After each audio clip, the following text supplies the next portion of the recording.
ng school kasi yung front nakalock.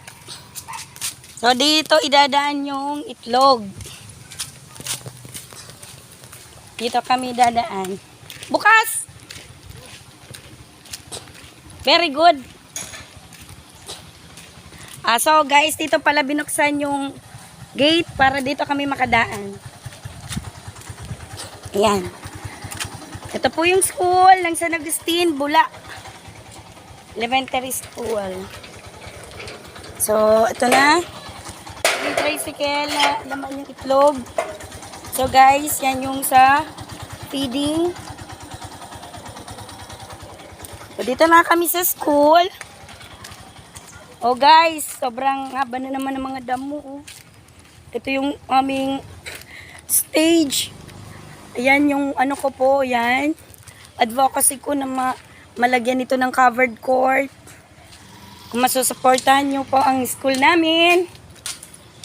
Ayan.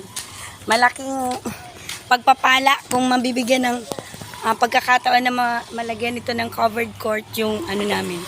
Yan po, yung covered court ng stage namin, ng school.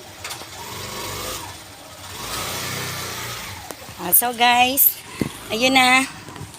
Yun na yung tricycle. O, ito yung mga layas na mga estudyante ko. O, ayan o, tingnan nyo guys.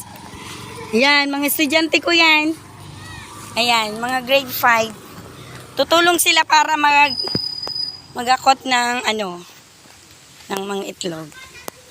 Oy, kayo po huwag kayong layas ng layas.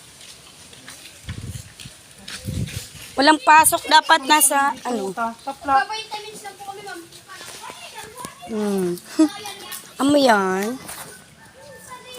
Ayan, na-flat yung gulong guys. Na-flat. Amo yan, yung tumalon po doon sa lubak. Ayan, bubuksan ko na po yung classroom. Ayan, guys. Wait na muna guys. Ayusin ko muna ito. Bye muna.